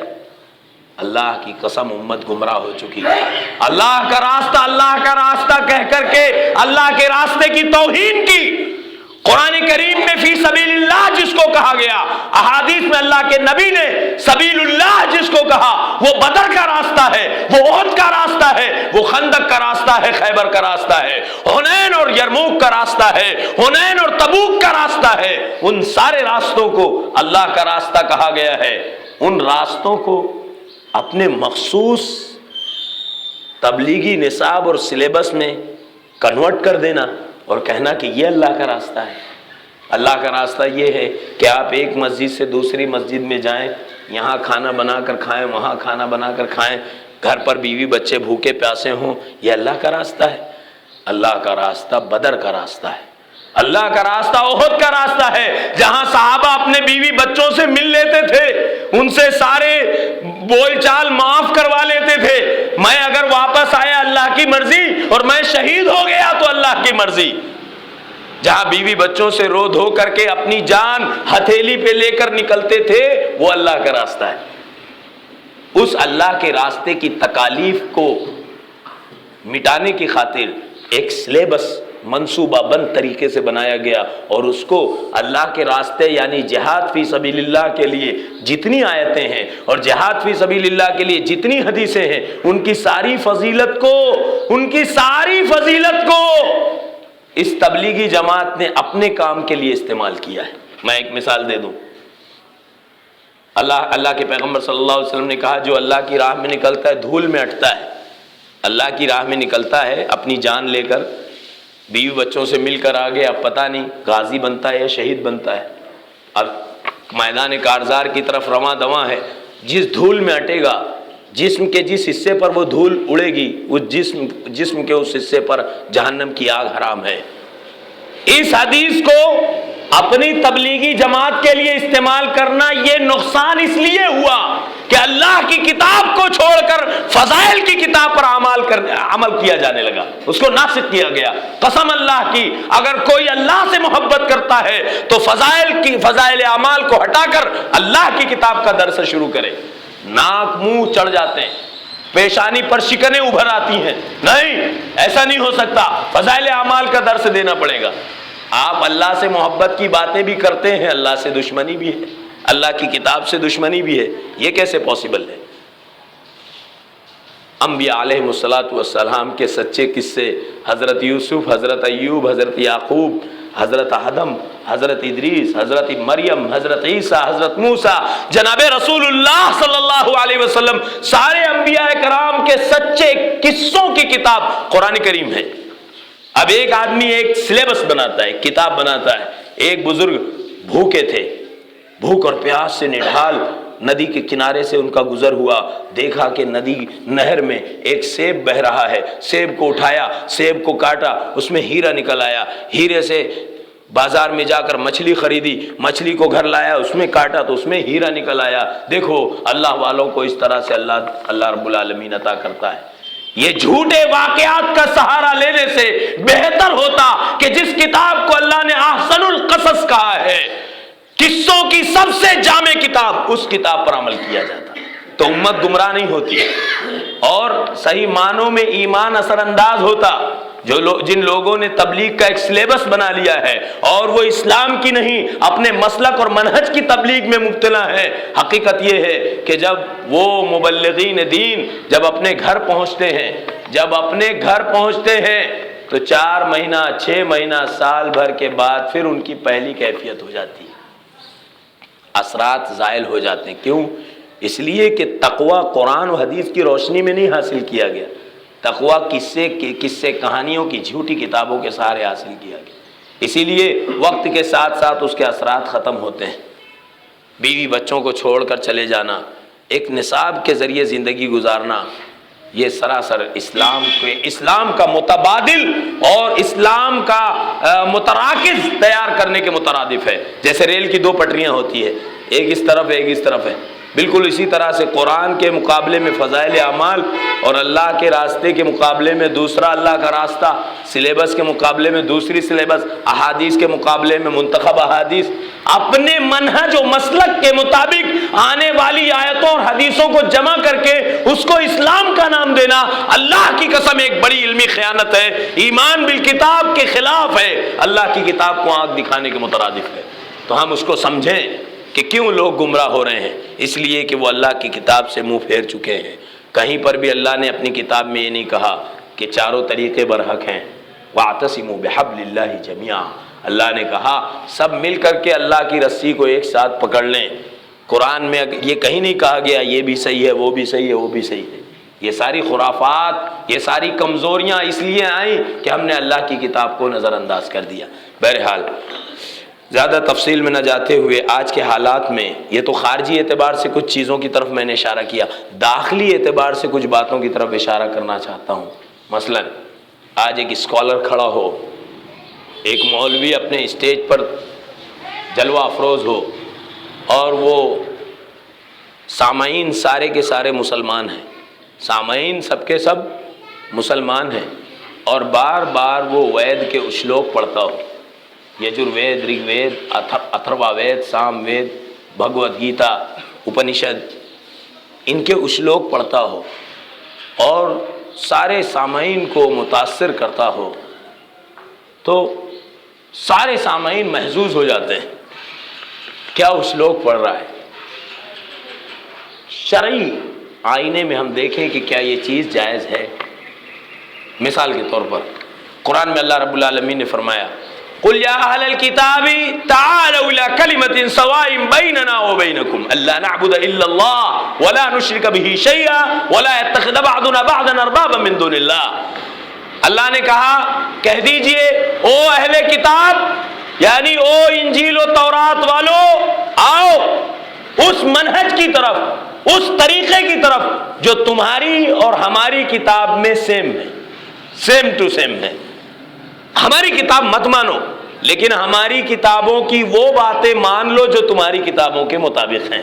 مثلا ہم بھی کہتے ہیں کہ اللہ کے ساتھ کسی کو شریک مت کرو، تم اگر کہتے ہو کہ ہم انجیل پر عمل کرتے ہیں تو انجیل بھی، بائبل بھی کہتی ہے کہ تم اللہ کے ساتھ کسی کو شریک نہ کرو۔ تم اگر کہتے ہو کہ ہم تورات پر عمل کرتے تو تورات بھی چیخ چیخ کر کہتی ہے کہ اللہ کے ساتھ شرک مت کرو۔ تو ہم میں اور تم میں جو یکساں ہیں پہلے اس کو مان لو۔ ہم یہ نہیں کہتے قرآن کو مانو، ہم یہ کہتے ہیں کہ قرآن کی وہ باتیں مان لو جو تمہاری مذہبی کتاب میں ہیں، اگر تم اپنی مذہب کی کتابوں میں سچے ہو۔ یہ ایک میسج اللہ کی طرف سے، کن کے لیے؟ کفار و مشرکین کے لیے نہیں، ان کے لیے جو اہل کتاب ہیں، جو یہ دعویٰ کرتے ہیں کہ ہم اللہ کے ساتھ شرک نہیں کرتے، ہمیں صرف رسول اور کتاب میں فرق ہے، اعتراض ہے۔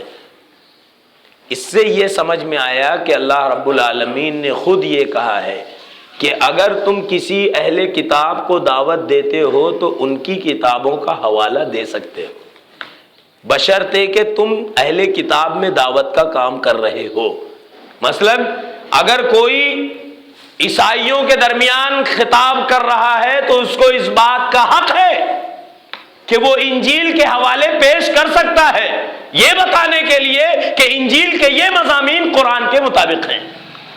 اگر کوئی یہودیوں کے درمیان خطاب کیے ہیں تو اس کو یہ حق بنتا ہے کہ قرآن کی وہ باتیں تورات کے حوالے سے بیان کر سکتا ہے جو قرآن کے مطابق ہیں، اور اگر کوئی ہندوؤں میں بیان کرتا ہے تو اس کو یہ حق ہے کہ وہ ہندوؤں کی مذہبی کتابوں کی ان باتوں کا حوالہ دے سکتا ہے جو قرآن میں ہے، ان کو متاثر کرنے کے لیے، ان کو سمجھانے کے لیے۔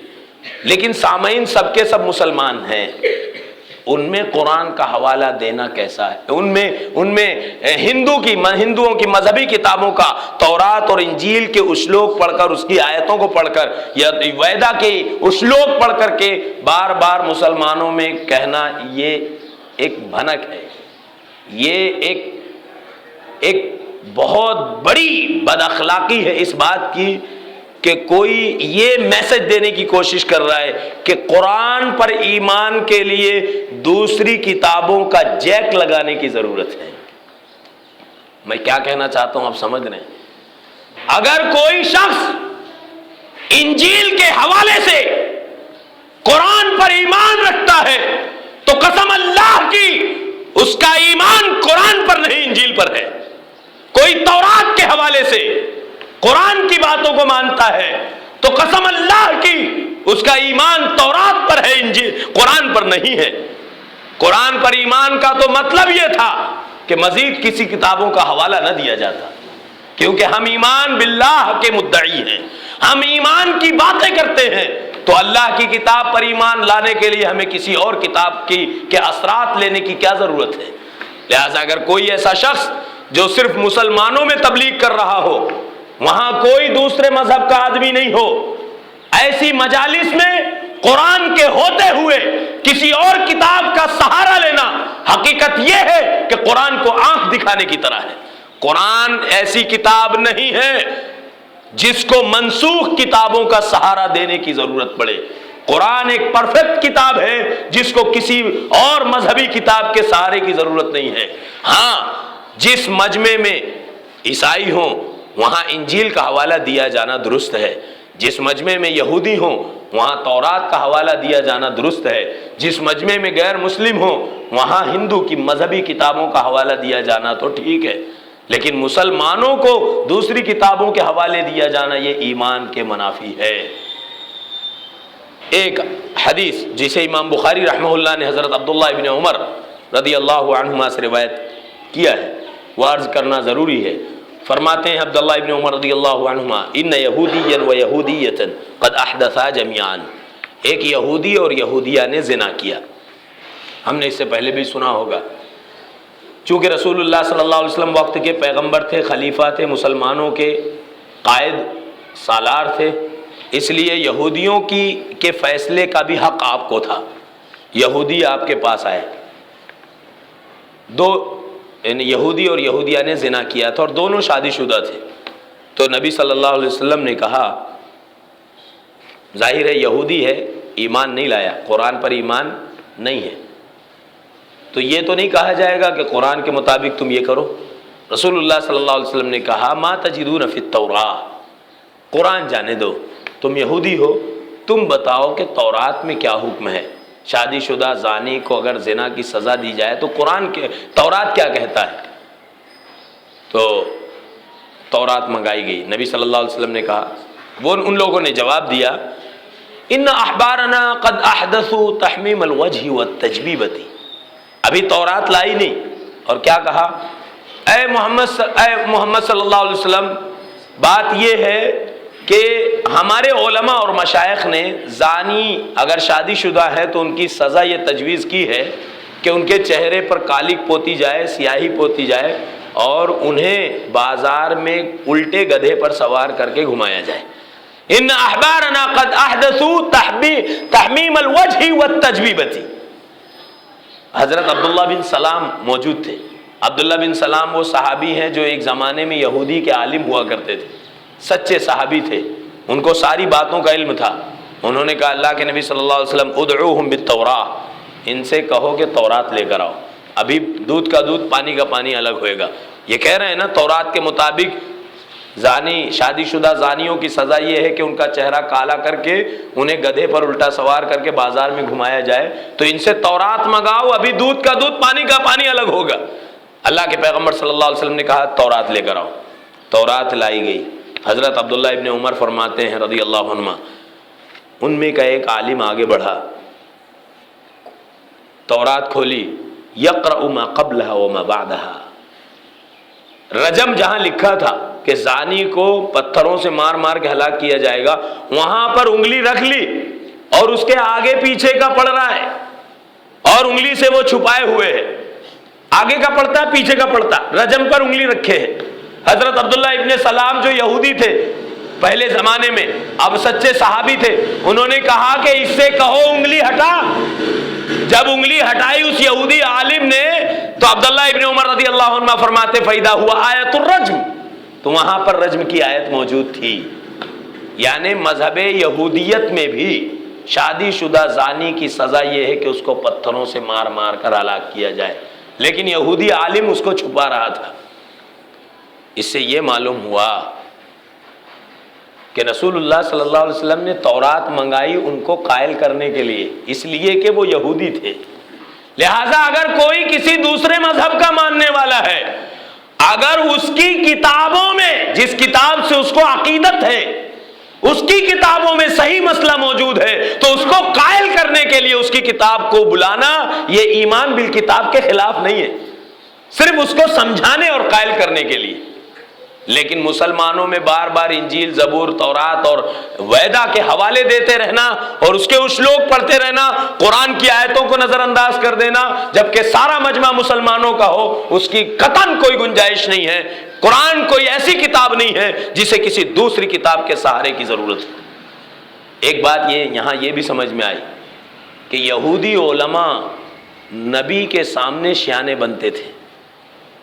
کتنی بڑی جسارت اور مجال ہے کہ وقت کا پیغمبر جس کے پاس اللہ کی طرف سے جبرائیل امین آتے ہیں اور کب کون سی پول کھول دیں گے اس کی کوئی ضمانت اور گارنٹی نہیں ہے، وقت کے پیغمبر کے سامنے ہوشیاری کر رہے ہیں، رجم کی آیت پر انگلی رکھ رہے ہیں۔ اگر یہ یہودی علماء میں ممکن تھا، نبی کے سامنے وہ دین میں ہوشیاری کر سکتے تھے، اور نبی نے کہا کہ پچھلی امتوں میں جو بھی ہوا اس امت میں بھی ہوگا، تو معلوم یہ ہوا کہ اس امت میں بھی ایسے علماء پیدا ہوں گے جو اللہ کی کتابوں میں تحریف کریں گے، تو وہ آپ کی کیا حیثیت سمجھیں گے؟ جب تحریف کرنے والے نبی کا مقام نہ سمجھیں، نبی کے سامنے اپنی مرضی چلائیں، تو ہما شما کی کیا حیثیت ہے؟ ہمارے سامنے بھی شیانے بن سکتے ہیں۔ اسی وجہ سے لوگ جانتے بوجھتے اللہ کے کلام کی آیتوں کو ٹھکراتے ہیں۔ ان سے جب کہا جائے یہ اللہ رب العالمین نے اپنے کلام میں کہا، یہ نبی صلی اللہ علیہ وسلم نے اپنے فرمان میں کہا، تو کہتے ہیں میں اپنے عالم سے پوچھ کر غور کروں گا، میں اپنے عالم سے پوچھ کر غور کروں گا۔ جیسے فیملی ڈاکٹر ہوتے ہیں، فیملی وکیل ہوتے ہیں، ستم ظریفی یہ ہے کہ اب فیملی عالم ہونے لگے، عالم بھی فیملی ہونے لگے، گھریلو عالم ہونے لگے۔ اب ہر خاندان نے اپنے عالم کو منتخب کر لیا، میرا وکیل جیسا اپنا ذاتی ہے، میرا ڈاکٹر جیسا اپنا ذاتی ہے، ویسا میرا عالم جب کہے گا تب میں مانوں گا۔ اگر بات ایسی ہے تو یہ قرآن کو آنکھ دکھانے کے مترادف ہے۔ یہ رسول اللہ صلی اللہ علیہ وسلم کی باتوں کی ذلت ہے کہ کسی نے نبی کی ذات کو منسوخ کر دیا، نعوذ باللہ۔ اسی طرح سے ایک بات اور، امام ابو حنیفہ رحمہ اللہ کے بارے میں یا کسی بھی امام کے بارے میں جن کی تقلید کی جاتی ہے، مقلدین یہ کہتے ہیں، خواہ وہ حنفی ہوں، مالکی ہوں، شافعی ہوں، حنبلی ہوں، وہ یہ کہتے ہیں کہ ہمارے امام کے پاس بھی دلیل رہی ہوگی، دلیل رہی ہوگی۔ قرآن نے اس انداز عمل کو اِن یتبعون الا الظن کہا، وہ تو گمان کی پیروی کرتے ہیں، گمان کے پیروکار ہیں۔ قرآن کی جو آیت چیخ چیخ کر کہہ رہی ہے، آیت موجود ہے، حدیث موجود ہے، اللہ کا فرمان ہے، رسول کا فرمان ہے، لیکن مسلکی عصبیت میں اتنا گھر چکا ہے کہ امام کا قول ہے بھی نہیں تو کہتا ہے رہی ہوگی، گمان پر اپنے دین کی بنیاد اور عمارت قائم کی ہے۔ جو ہے وہ تو مان نہیں رہا ہے، اور وہ کسی انسان کا نہیں، اللہ کا ہے، اور جو انسان کا ہے وہ ہے بھی نہیں، بلکہ صرف گمان ہے کہ رہا ہوگا، اس کو ترجیح دیتا ہے اللہ کی کتاب پر۔ تو یہ کیسا ایمان بالکتاب ہے؟ یہ اللہ رب العالمین کی کتاب پر کیسا عمل ہے؟ تو ہمیں ان ساری چیزوں کو سنجیدگی سے سمجھنے کی ضرورت ہے۔ کہیں ایسا تو نہیں کہ پوری زندگی آمنت باللہ کہنے میں گزر گئی اور ایمان اللہ کے کلام کے مطابق ہے ہی نہیں۔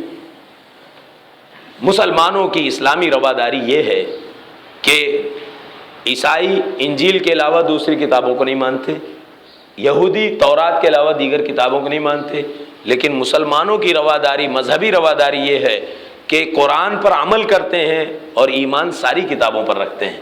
اللہ رب العالمین نے سورہ بقرہ کی آخری آیتوں میں فرمایا، آمن الرسول بما انزل الیہ من ربہ والمؤمنون کل آمن باللہ وملائکتہ وکتبہ ورسلہ۔ رسول اور رسول کے سچے فرما بردار مومنین ساری کتابوں پر ایمان رکھتے ہیں، اور سورہ بقرہ کی ابتدائی آیتوں میں اللہ نے فرمایا والذین یؤمنون بما انزل الیک وما انزل من قبلک صحیح معنوں میں پرہیزگار وہ لوگ ہیں جو نبی پر نازل کی ہوئی کتاب قرآن اور دیگر نبیوں پر نازل کی ہوئی کتابوں پر بھی ایمان رکھیں، اور وہی صحیح معنوں میں ایمان والے ہیں، پرہیزگار ہیں۔ تو ہماری رواداری، مذہبی رواداری یہ ہے۔ کوئی کہتا ہے کہ تم کیسے انسان ہو، تم اپنے مذہب کی بات کر رہے ہو۔ بھلے انسان، ہم تو وہ انسان ہیں کہ ہم اپنے مذہب کی بات کرنے کے ساتھ ساتھ اس بات پر عقیدہ اور ایمان رکھتے ہیں کہ دنیا کی ساری آسمانی کتابیں نہ صرف برحق تھیں، بلکہ آج ہماری رواداری کا عالم یہ ہے کہ ہماری کتاب کے مطابق، قرآن کے مطابق دنیا کا کوئی بھی سلیبس، دنیا کی کوئی بھی بات سمعنا واطعنا ہم ماننے کو تیار ہیں، بشرطے کہ وہ قرآن کے مطابق ہو۔ اور تمہاری ہٹ درمی کا یہ عالم ہے کہ تم نے اپنی کتابیں خاص کر لی ہیں، یہ کتاب میں ہوگا تو مانوں گا، نہیں ہوگا تو نہیں مانوں گا۔ لیکن اسلامی رواداری دیکھیے کہ قرآن پر تو عمل ہے ہی، قرآن کے علاوہ ساری آسمانی کتابوں پر ایمان ہے، اور قرآن کے مطابق دنیا کی کسی بھی کتاب، کسی بھی عالم کی کتاب میں قرآن کے مطابق اگر کوئی بات ہے تو قرآن پر ایمان رکھنے والوں کا جذبہ یہ ہے کہ سمعنا واطعنا کہتے ہیں، اس لیے کہ وہ قرآن کے مطابق ہے۔ کہنے والے کو نہیں دیکھتے، کہنے والے کے حسب اور نسب کو نہیں دیکھتے، اس کے رنگ اور نسل کو نہیں دیکھتے، بلکہ دیکھتے یہ ہیں کہ اللہ نے کہا ہے اور جناب رسول اللہ صلی اللہ علیہ وسلم نے کہا ہے۔ انشاءاللہ آگے ایمان بالآخرہ وغیرہ میں انشاءاللہ تفصیل سے گفتگو ہوگی کہ یہ فرقوں کی کیا حیثیت ہے، تفصیلی گفتگو ہوگی۔ میں یہاں پر چند اعتراضات نقل کر کے اپنی بات ختم کروں کہ جب قرآن نازل ہوا تو نزول کی دو باتیں آپ ہمیشہ یاد رکھیں، گرہ باندھ لیں کہ نزول کے دو طریقے ہیں۔ ایک حضرت عبداللہ ابن عباس رضی اللہ عنہ نے فرمایا کہ ایک طریقہ یہ ہے کہ اللہ نے تنزیل بھی کہا اور نزول بھی کہا قرآن میں، نزلناہ انزلناہ، قرآن کے لیے دونوں الفاظ وارد ہوئے ہیں۔ تو انزلناہ کا مطلب ہے جیسے سورۃ القدر میں اللہ نے فرمایا انا انزلناہ فی لیلۃ القدر، ہم نے اس کو لیلۃ القدر میں اتارا۔ تو نزول کہتے ہیں 7ویں آسمان پر ایک گھر ہے، خانہ کعبہ کے بالکل سیدھی سمت میں 7ویں آسمان پر، جس کا فرشتے طواف کرتے ہیں، اس کو کہتے ہیں بیت معمور۔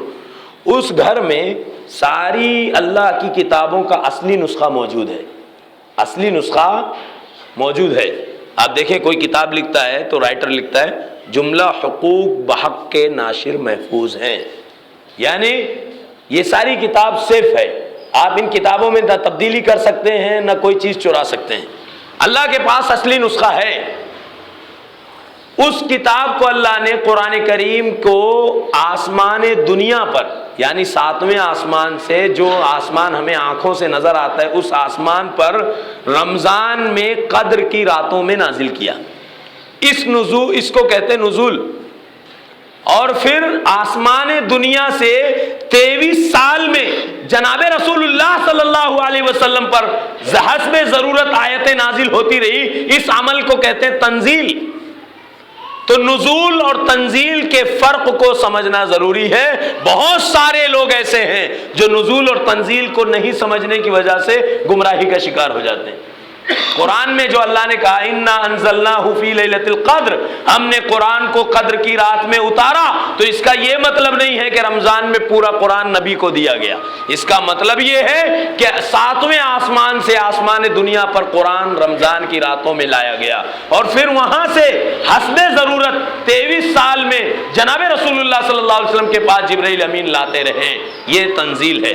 تو نزول اور تنزیل کے فرق کو ہمیشہ مطمح نظر رکھنا ضروری ہے۔ یہ تو رہی نزول کی بات۔ اب جب قرآن نازل ہوا تو ایک بات اور ضروری ہے، بعض سورہ دخان کی آیت ہے، بعض علماء اس امت کے کہہ رہے ہیں کہ قرآن نازل تو ہوا قدر کی رات میں، لیکن اس کا فیصلہ ہوا تھا شب برات میں۔ نازل کب ہوا؟ رمضان کی قدر کی رات میں، لیکن اس کے بارے میں اللہ نے اپنے فرشتوں سے مشورہ کیا تھا شعبان کی 15ویں شب میں۔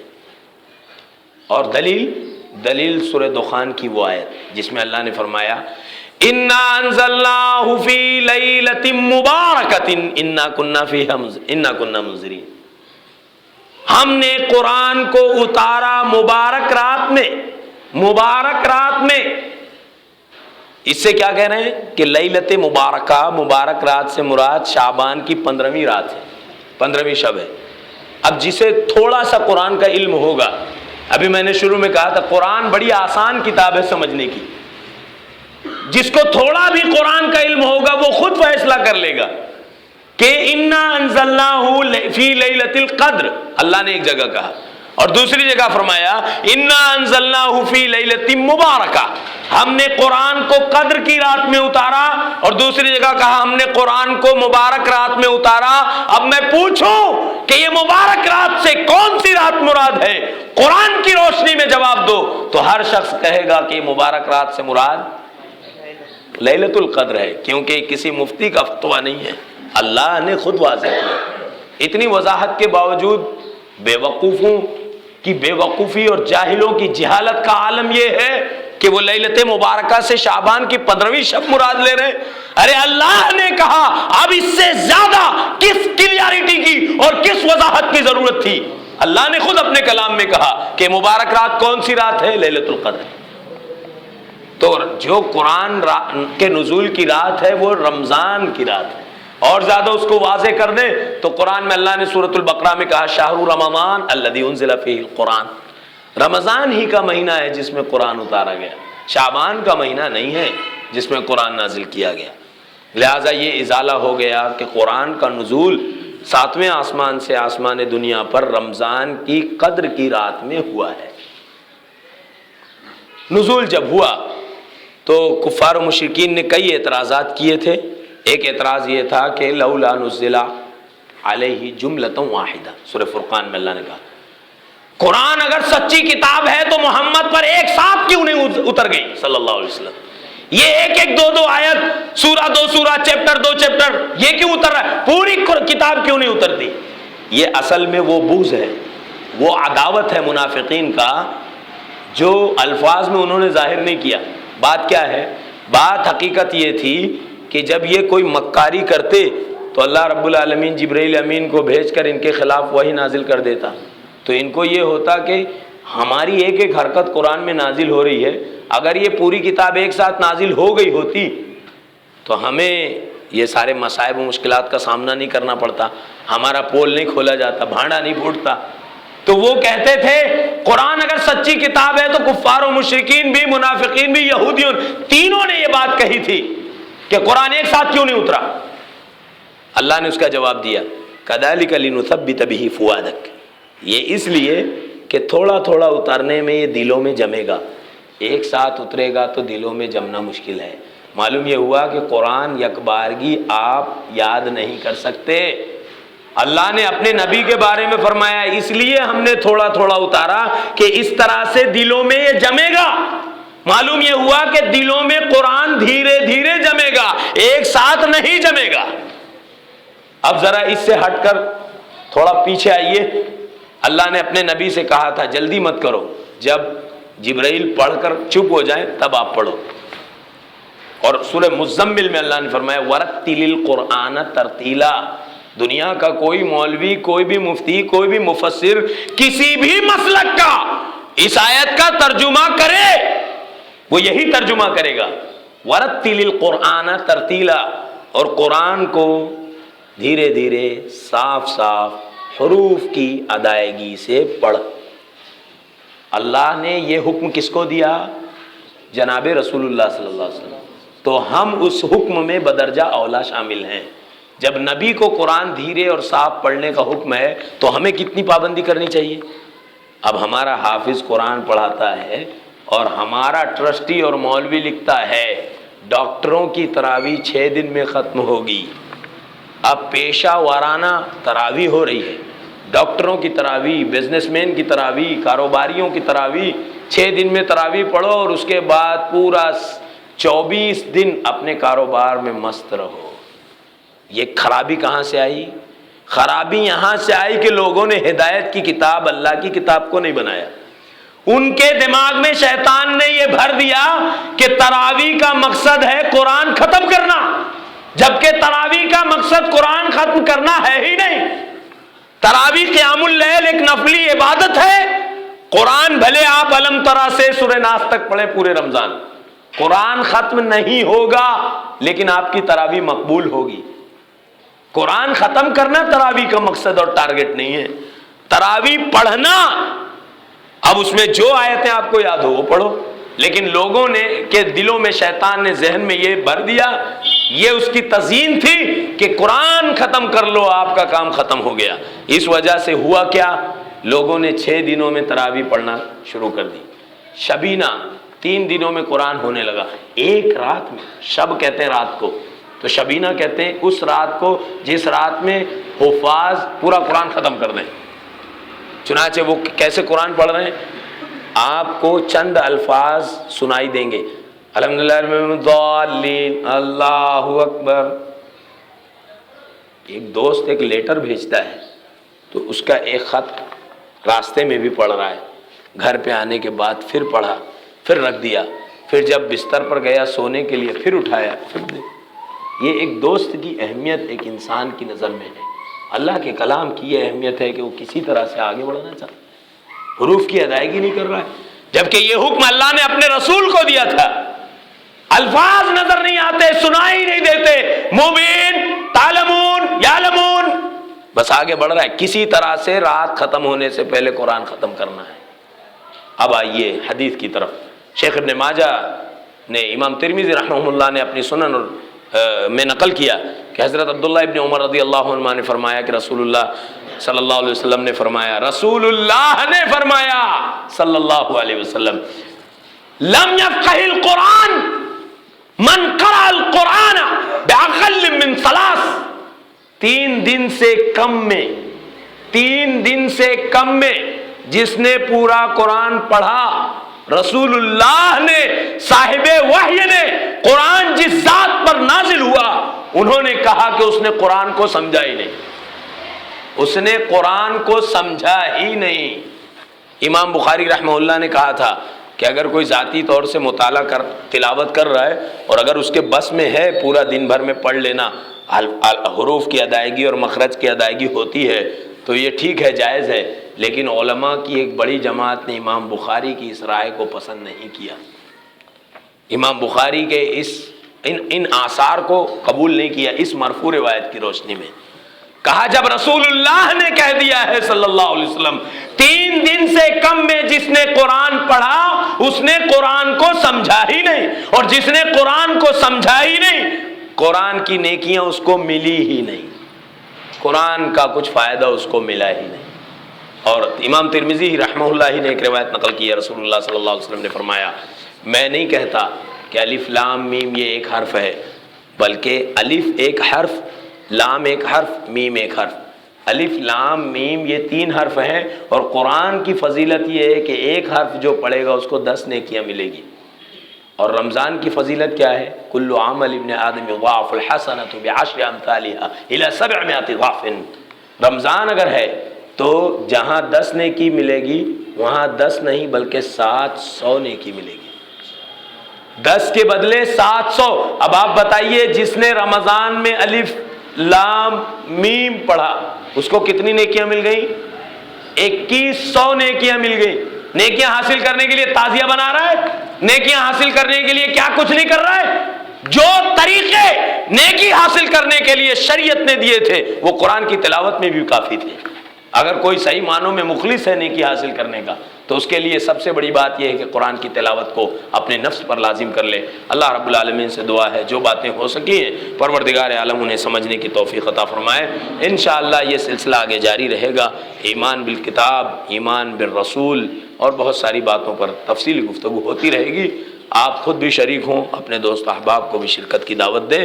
اللہ رب العالمین تمام مسلمانوں کے درمیان اتحاد اور اتفاق کی راہ ہموار کر دے. پروردگار عالم وہ اتحاد سوائے اللہ کی کتاب اور رسول کی شریعت کے کسی اور چیز سے ممکن نہیں ہے. تو رب العالمین لوگوں کو صحیح معنوں میں شریعت مطہرہ کو سمجھنے کی توفیق عطا فرما، دین کی صحیح سمجھ عطا فرما، ہمارے ظاہر و باطن میں الہ العالمین خلوص پیدا فرما. ہمارے ظاہر و باطن میں مساویت اور یکسانیت پیدا فرما، صحیح معنوں میں اللہ تو اپنی رضا کے لیے جینے اور مرنے کی توفیق عطا فرما، ہماری دنیا اور آخرت میں سرخروئی اور کامیابی عطا فرما، آمین۔ تقبل یا رب العالمین، وآخر دعوانا الحمدللہ۔ ہاں، ایک سوال ہے کہ قرآن کریم میں 7 منزلیں ہیں تو ان کا کیا حکم ہے؟ قرآن کریم کی منزلوں کو بعد میں علماء امت نے پڑھنے کی آسانی کے لیے بنایا ہے، مطلب یہ توقیفی رسول اللہ سے نہیں ہے صلی اللہ علیہ وسلم، یعنی نبی صلی اللہ علیہ وسلم نے کہیں کوئی لازمی حکم نہیں دیا کہ آپ ان منزلوں کی پاسداری کرو۔ اگر ایسی کوئی روایت کسی کی نظر میں ہے، مرفوع روایت یا صحابہ کرام کا کوئی اثر ہے، تو ضروری ہے کہ وہ اس کو پیش کریں، لیکن صحیح بات یہ ہے کہ یہ علماء نے اپنے قاری یعنی تلاوت کرنے والے کی آسانی کے لیے منزلیں بنائی ہیں۔ واللہ السلام۔ سبحانک اللہم وبحمدک، اشہد ان لا الہ الا انت، استغفرک۔ السلام، ٹھیک ہے، السلام۔ ایک حدیث ہے کہ کچھ لوگ قرآن پڑھیں گے تو ان کے گلے کے نیچے نہیں اترے گا۔ انشاءاللہ وہ بات آئے گی آگے، وہ اسی کے